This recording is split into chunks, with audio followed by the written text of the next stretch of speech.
सांगायचास की व्हेंटिलेटर लावायचा नाही आणि तो काढायचा.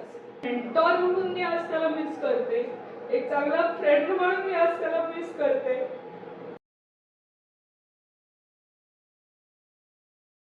तर त्यामुळे हे सगळे कन्स्ट्रेंट्स फॉलो करून तुम्हाला ह्युमर द्यायचं आहे ही खूप अवघड गोष्ट होती. त्याच्याच भाषेत सांगायचं तर तो मला म्हणायचा की सोनल हे माझं दररोजचं बाळणपण, कारण मला ह्या सगळ्या गोष्टींचा विचार करून तुम्हाला हसवायचं आहे. आणि जोपर्यंत त्याचं एक हे होतं की जोपर्यंत तू आनंद घेत नाहीस तर दुसऱ्याला देऊच शकत नाहीस.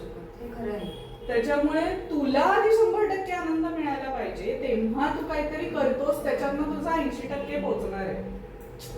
सो आणि पोहोचायचा आनंद म्हणजे भले खूप लोकांनी त्यांना प्रत्यक्ष बघितलं नसेल पण तो फील तिथपर्यंत जायचा. त्यामुळे तो स्वतः ते जगायचा. तो चिंटू हे कॅरेक्टर तो जगायचा, तो वडील त्याच्यातले तो जगायचा. म्हणजे लहान मूल त्यांच्यातलं त्याच्यातनंच हे एक्सप्रेस व्हायचं ऍक्च्युअली. म्हणजे आम्ही त्याला बऱ्याच गोष्टी केलेल्या आहेत. आम्ही मलाही आठवतंय की ते म्हणायचे की तुमच्यावरनं पण मी एखादा भाग लिहून टाकतो. म्हणजे असे किस्से आमचे असायचे की ते समोर बघून बघून ते लिहून टाकायचे की आज खूप खूप. आणि ते काय पाळीव प्राण्यांचे जे काय तुम्ही सगळे चिंटू वाचता ते बहुतांश म्हणजे मी सगळे उद्योग केलेले आहेत.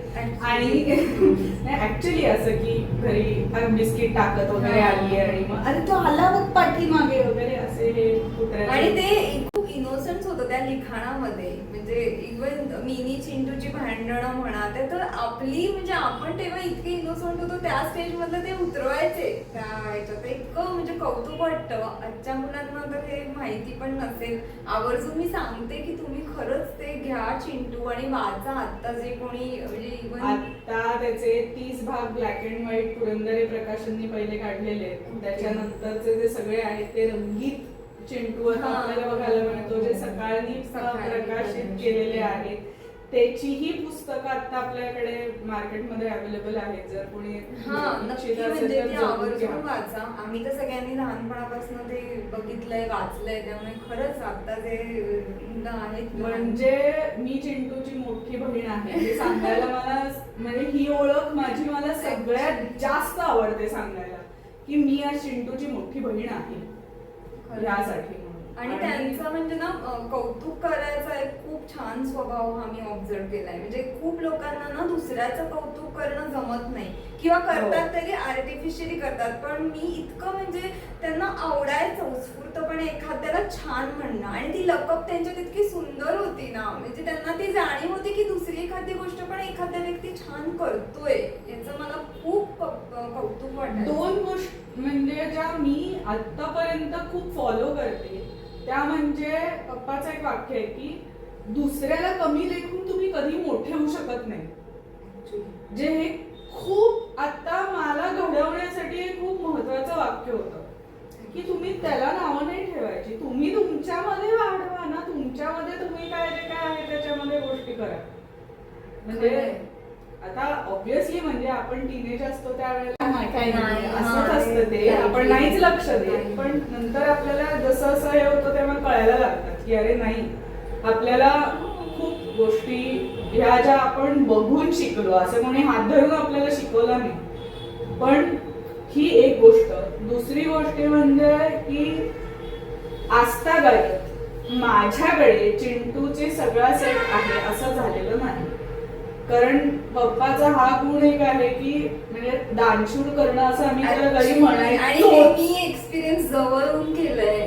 कारण मी आणला सेट की हा कोणीतरी आला अरे तुला छान दे, अरे मला आणलाय ना तो, असं नाही करू. आणि ही खूप म्हणजे रेअर क्वालिटी सेटच्याच बाबतीत नाही, खाण्यापिण्याचे नाही सगळ्याच बाबतीत.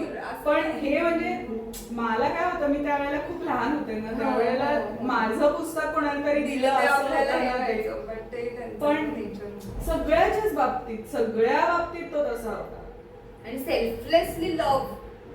आणि हा एक मुद्दा आहे. आता चिंटू मधनं सगळ्यांना माहितीये. दुसरा एक मुद्दा म्हणजे त्याचा व्यायाम प्रेम. हा एक मुद्दा. सूर्यनमस्कार सूर्यनमस्कारांवर खूप पार्टी करायचंय. म्हणजे अगदी शेवटपर्यंत नियमित करायचंय. त्याच्या वाक्यात थंडी वारा ऊन ताप पाऊस मी सूर्यनमस्कार घालतो. हो.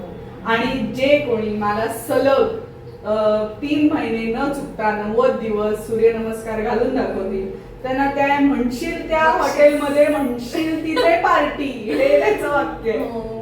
आज सगळ्यात मला पप्पानी कधी विचारलं नाही की तू अभ्यास केलास का, हे केलास का, ते केलास का. मला एवढे 2च प्रश्न विचारले की तू देवाचं केलंस का आणि तू व्यायाम केलास का, सूर्यनमस्कार घातले. श्रद्धा होती. आणि तू बघ ना की नाही मी नाटकात काम नाही करणार का, मला शनिवारी तिथे बसायचंय. धाडस लागतं, कुठून येतं तुझ्याकडे असं होतं मला. म्हणजे आता बघताना तुला त्याच्यातनं प्रसिद्धी मिळणार आहे, तुला पैसा मिळणार आहे, तुला त्याच्यामधनं तुझं नाव होणार आहे आणि तू ते सगळं नाही, मला तिथे बसायचंय. इतकं साधं कसं म्हणजे असं. कारण तो सेल्फलेसपणा त्यांच्यात इनबिल्ट होता, त्यामुळे ही प्रत्येक गोष्टीत तो दिसायचा. आता तर माणूस छोट्या छोट्या गोष्टींमध्ये सेल्फिश राहतो. पण मी अक्षरशः बघितलंय. म्हणजे अजून एक त्याची जी हे आहे की त्याचं अजून एक वाक्य आहे की जेव्हा तुम्ही एखाद्याला मदत करता, एखाद्याला काहीतरी गोष्ट देता, तर उजव्या हाताने दिलेलं डाव्या हाताला कळू नाही द्यायचं.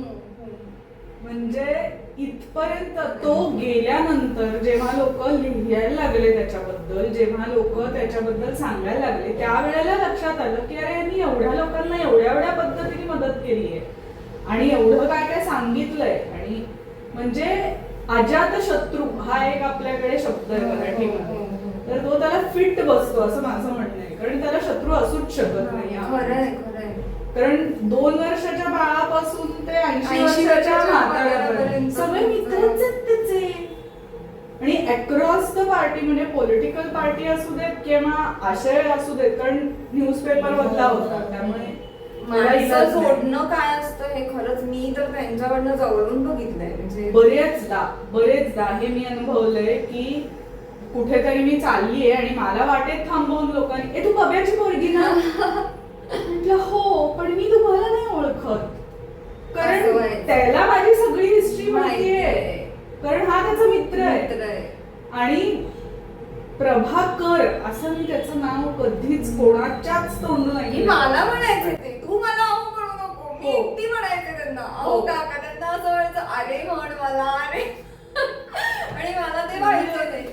आणि त्यामुळे तो पब्या होता सगळ्यांसाठी. हा पब्या म्हणजे मी आणि माझा चुलत भाऊ आहे पुष्कर म्हणून, आम्ही वरून सुरू होणारी जी कुठली नावं असतील त्याच्याने सुद्धा आम्ही त्यांना हाक मारलेले. म्हणजे प्रल्हाद मलक असं सुद्धा हाक मारलेलं.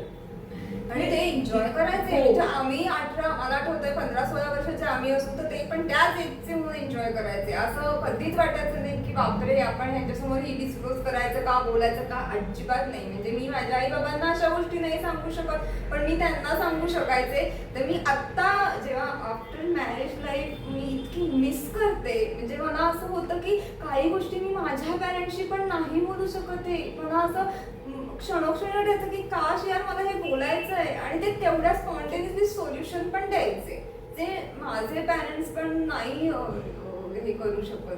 नाही, ते त्या वयाचे त्या जनरेशनचे होऊन बोलायची लकब जी आहे ती त्याच्याकडे होती. आणि ते म्हणून म्हणलं ना की मी त्याला म्हणजे पप्पा म्हणून नाही बघितलेलं, मी त्याला मित्र म्हणूनच बघितलं. ऍक्च्युली सगळे पण त्यांच्यात आम्ही रात्री जागून बेवॉच बघण्यापासून आम्ही ते रिप्लीज बघत बसायचो.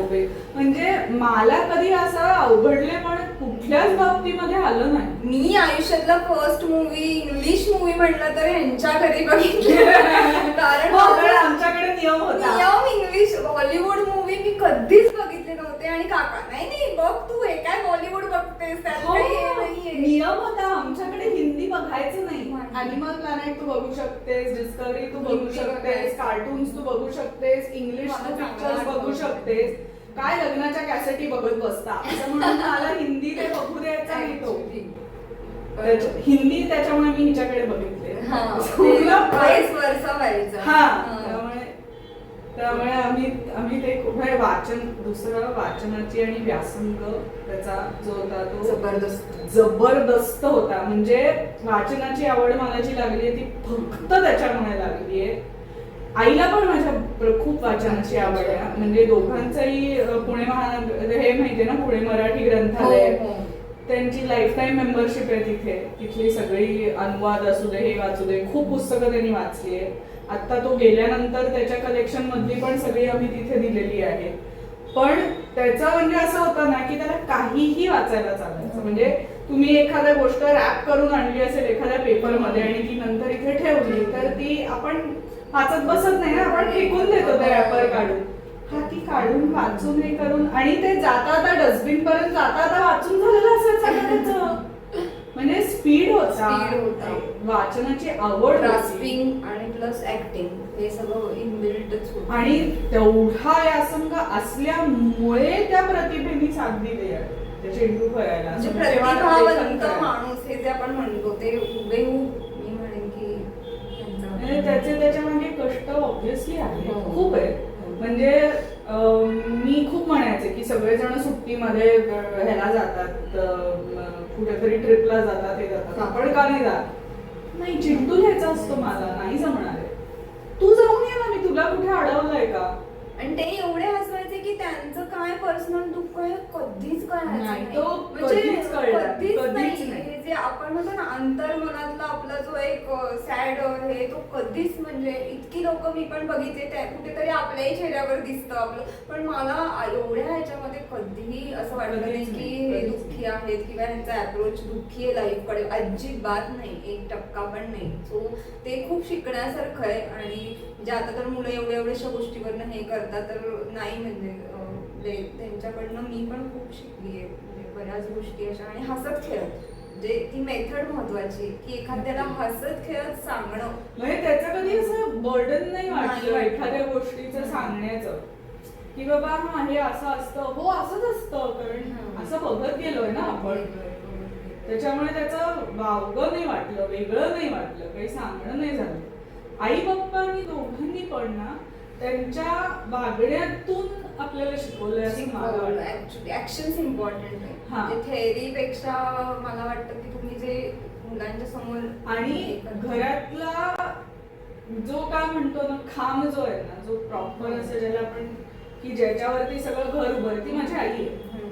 आणि त्याच्या बरोबरीने हा क्रिएटिव्ह सगळीकडे त्यामुळे फिरू शकलाय, कारण ती स्टेबल आहे, ती सर्वार्थी स्टेबल आहे. बॅकबोन आहे ना. आणि कसं होतं ज्या वेळेला चिंटू सुरू झाला ना त्यावेळेला ही मुळातच आपल्यासाठी नवीन कॉन्सेप्ट होती, त्याच्यामध्ये काही तेवढं उत्पन्न नव्हतं किंवा असं नव्हतं. अशा वेळेला सांगून की मी नोकरी सोडतोय आणि मी फक्त चिंटू करणार, हे धाडसाचं पाऊल होतं. आणि ते बायकोनीही साथ देणं त्या ह्याला म्हणजे धाडसाचं पाऊल होतं ग की तुझी चांगली नोकरी तू ऍक्च्युली. त्यामुळे म्हणजे त्या गोष्टीसाठी खूप क्रेडिट आहे. आता एखादं निघता आपण एखादं छान मेमरी दोघी सेपरेट शेअर करू. मी आधी सांगते. मी 12वी मध्ये होते NMV कॉलेजला. तर माझा तेव्हा अॅन्युअल डान्स होता. तर असं होती सिच्युएशन की माझ्या घरी आजी आजोबा असल्यामुळे माझे आई वडील जॉब करायचे, त्यांना वेळ नव्हता माझ्या गॅदरिंगला. ही खूप क्षुल्लक गोष्ट आहे. तर माझे आई बाबा शक्य नव्हतं येणं, तर मी जस्ट काकांना म्हणलं होतं की उद्या माझं गॅदरिंग आहे, मी डान्स करते आणि तुम्ही येता का बघायला.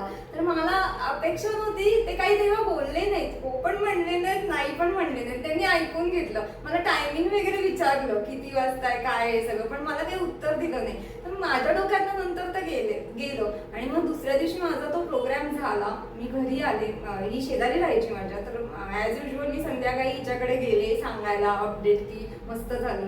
काका मला येऊन म्हटले, हो मी येऊन बघून गेलो लाईव्ह. म्हणजे माणूस तो डाऊन टू अर्थ, म्हणजे या गोष्टीवरनं दिसतं की किती ग्राउंडेड आहे. म्हणजे ते मला आलेही नसते एखादा व्यक्ती की मी जस्ट असं म्हणलं की तुम्ही येता का, तर त्यांनी ते येऊन दाखवलं हे माझ्यासाठी. म्हणजे मी ती मेमरी कधीच नाही विसरू शकत. म्हणजे हे करणं खूप अवघड आहे ऍक्च्युली. म्हणजे हे तर ती माझ्या लाईफ लॉंग, जिथे माझे पॅरेंट्स अवेलेबल नव्हते काही कारणाने, तिथे ते आले आणि त्यांनी मला सांगितलं खूप छान डान्स झाला तुझा. तर मी अशी होते तुम्ही कधी आला, तर ते असे होते मी येऊन गेलो. तर ही माझी मी म्हणलं नाही की आता हे मला तुझ्याकडून या गोष्टी कळल्या त्याच्यानंतर मेंटॉर म्हणून मी आज त्याला मिस करते, एक चांगला फ्रेंड म्हणून मी आज त्याला मिस करते. खूप गोष्टी आहेत की ज्या मी म्हणजे नाही असं बोलू शकते त्याच्यावर. नाही पण ते लाईव्हली जगले हे खूप मोठी गोष्ट आहे. म्हणजे कसं तो जगलं जेवढं जगला ना तो फुल जगला, ह्याच्यामध्ये दुमत नाही. जे जगले ते खूप लाईव्हली आणि हे शिकण्यासारखं आहे. म्हणजे शॉर्ट लाईफ जरी असलं तरी ते जे जगले ते आणि खूप महत्त्वाचं. तुला अजून एक सांगते, म्हणजे ही चांगली आठवण नाही अर्थात पण तरी आहे की तो ज्या वेळेला म्हणजे काही वर्ष आधी तर तो माझ्याशी बोलला होता की अगं मी ना आयदर हार्ट अटॅकनी नाहीतर मग मी ब्रेन स्ट्रोक होऊन जाईल कारण माझ्यावरती तेवढं प्रेशर आहे. म्हटलं ठीक आहे. आणि मला वेगळं देऊन तरी सांगितलं होतं घरात तू मोठी आहेस, जर उद्या मला व्हेंटिलेटर लावायची वेळ आली तर तू सांगायचंस की व्हेंटिलेटर लावायचा नाही आणि तो काढायचाच. म्हटलं अरे मी असा निर्णय नाही घेऊ शकत. तू म्हणाला तू तो घ्यायचास. मला व्हेजिटेबल होऊन जगायची इच्छा नाही आणि जेव्हा केव्हा असं होईल मी जाईन त्यावेळेला मी ह्या 2 कारणांनी जाईन. आणि तो ब्रेन स्ट्रोक नीच गेला. एक दिवस तो हॉस्पिटलमध्ये व्हेंटिलेटर वरती होता. आजोबांचा 10वा झाला तोपर्यंत तो व्हेंटिलेटर काढायचा नाही, एवढंच काय तो व्हेंटिलेटरवर. ऍक्च्युली काय झालं, त्यांचे वडील 10 दिवस आधी गेले होते आणि 10 दिवस झाले आणि ते गेले. तर मी या 10 दिवसांमध्ये माझी ही पण एक आठवण आहे. मी या 10 दिवसांमध्ये त्यांचे वडील म्हणजे आजोबा इथे गेले म्हणून भेटायला गेले. तर तेव्हा काका मला साईडला रूम मध्ये येऊन माझ्याशी एक अर्धा पाऊण तास माझ्याशी बोलले. ती माझी शेवटची मेमरी असेल त्यांच्याबरोबरची. तर ते शब्द मी माझ्या लाईफला म्हणजे माझ्या त्या आता कायम आहेत. ते मला तेव्हा म्हणले होते की सुमेधा तू स्वतःला कमी हे नको करू, तू वीक नाहीयेस आणि तू कायम म्हणजे जोडायचा प्रयत्न करतेस. म्हणजे माझे काही मॅरिड प्रॉब्लेम झाले होते फॅमिली रिलेटेड, मी त्यांना माहिती होते ते. तर ते मला कायम म्हणायचे नाही पण तुझ्यावर कायम विश्वास आहे, तू कोणाचं घर तोडू शकत नाही किंवा तुझ्यामध्ये हे असं नाहीच आहे. तर मला हे अजून बळ देतं. म्हणजे ज्या गोष्टी मला म्हणणं हे काही उपयोग नाही, कोणीतरी तिसरा व्यक्ती मला आणि असं, तर त्यामुळे मी कायम ते शेवटचे आणि ती आमची शेवटची मेमरी होती. त्यानंतर मला ते कधी भेटले नाही. पण त्यांनी मला इतकं छान समजावलं की तू स्वतःवर विश्वास ठेव, आयुष्यामध्ये घाबरू नको, स्वतः पुढे जा. माझ्या बाबतीत म्हणजे माझ्या बाबतीत फॅमिलीमध्ये नंतर बऱ्याच वेगवेगळ्या गोष्टी झाल्या. पण जेव्हा मी पप्पा आणि आईचाही पळून जाऊन केलेलं लव्ह मॅरेज आहे. ऑब्विसली मी पावलावर पाऊल ठेवून लव्ह मॅरेज केलं. तर अर्थातच म्हणजे विरोध होता, हे होता, सगळं झालं. पण नंतर बोलायला लागलो. मग आई अजून माझ्याशी बोलत नाही पण ठीक आहे तो बोलायला लागला. तेव्हा तो म्हणाला होता की तू केलंस हे सगळं ठीक आहे पण तू जबाबदारी घेतलीस तू जे काही केलंस त्याची. आणि मी हे वाक्य डोक्यात ठेवलं होतं की माझं पुढे जे काही असेल माझ्या निर्णयाची जबाबदारी मी घेतली पाहिजे होती. त्या एका वाक्याने त्यांनी सांगून दिलं की अरे तुझ्या ऍक्शनची जबाबदार तूच राहशील. ह्याच्यामध्ये तुला तिसरं चौथं कोणी नसणार. त्याच्यामुळे त्याचे चांगले वाईट जे कॉन्सिक्वेन्सेस असतील ते तुझे आहेत कारण तो निर्णय तुझा असतो. त्याच्यामध्ये सपोर्ट सिस्टम आम्ही राहू पण ऍक्च्युअल जे भोगावं लागणार ते स्वतःलाच भोगावं. हे त्याच्यातलं त्यांनी इतकं असं सांगून दिलं होतं. असं आहे काही चला आता काही रडू नकोस, उलट त्यांच्या चांगल्या मेमरीज आहेत या आपण कायम आपल्या हृदयामध्ये आहेत. आणि म्हणजे हसायचं कधी कारण मी शोधलं तर मला त्यांचा चेहरा जरी आठवला तरी मला एक किस्सा मी सॉरी पण आता आपण एखादं छान आहे मी एक कार्डिओलॉजिस्ट आहे पळशीकर म्हणून, तर त्यांच्याकडे काम करत होते. आयसीयू मध्ये आमचा पेशंट झोपलेला होता आणि आयसीयू मध्ये मी राऊंड्सला गेले होते. राऊंड्स झाल्यानंतर कसं आहे काय वगैरे आणि तिथे आयसीयू मध्ये तो चिंटू वाचत बसलेला होता आणि मी लाईक की अरे हे तुम्हाला खूप आवडतं वाचायला आणि मला ह्याच्यामुळे इथला आयसीयू सुसह्य होतोय कारण तिथे ते मशीन्सचे आवाज आणि इथे ते सगळं वातावरण, त्याला स्वतःला पल्मनरी एम्बोलिझम बसलेला, त्याच्यामुळे त्याला म्हणजे तो कधी जाईल अशा याच्यामधनं तो बाहेर आलेला. आणि ऑब्झर्वेशन साठी म्हणून त्याला तिथे, कारण अजूनही तो तसा बाहेर आलेला नाहीये ह्याच्यातनं, आणि तिथे तो त्या ह्याच्यातनं उभारी आणायला म्हणून तो चिंटू वाचतोय तिथे. आणि ज्या वेळेला म्हणलं की मस्त, खूप मला छान वाटलं हे. आणि त्यावेळेला एकदम मी एक सेकंद की अरे ह्या एका त्याच्या गोष्टीने किती ठिकाणी आणि केवढ्या वेळा वेगळ्या ठिकाणी ते इम्पॅक्ट होत आहे की आज जिवंत राहण्यासाठी म्हणून तो चिंटू वाचतोय. म्हणजे ही आठवण मी विसरूच शकत नाही अशी होती. आणि त्याच्यानंतर मग तो म्हणला की तुम्ही असं एकदम गप्प का झालात, कारण त्यांनी मला कधी त्या माणसाने गप्प बघितलं नाही. म्हणलं अरे काही नाही, तू ज्यांचं वाचतोयस ना ते त्यांनी लिहिलंय ते माझे वडील आहेत. त्याच्यानंतर ते जितक्या वेळेला फॉलोअपला आले तितक्या वेळेला ते मला भेटून गेले. तुझ्याशी पण त्याच्या वेळी लोक कनेक्ट झाली ना. हा, म्हणजे अशा ह्यानी झाली म्हणजे की त्याच्यातनं जे काही मिळालं ते अजूनही आम्ही उपभोगतोय असं आहे, अजूनही चालू आहे. म्हणजे नातवंड मिळाली चिंटूच्या रूपात, किंवा आम्हाला आमचे मुलं मिळाली, आम्ही परत सगळी सुख भोगतोय आम्ही, असे आम्हाला खूप पत्र आहेत की हे आहे ते आहे, मी एकटा राहतो आणि मला एक सोबतनीस मिळाला वगैरे असंही आहे.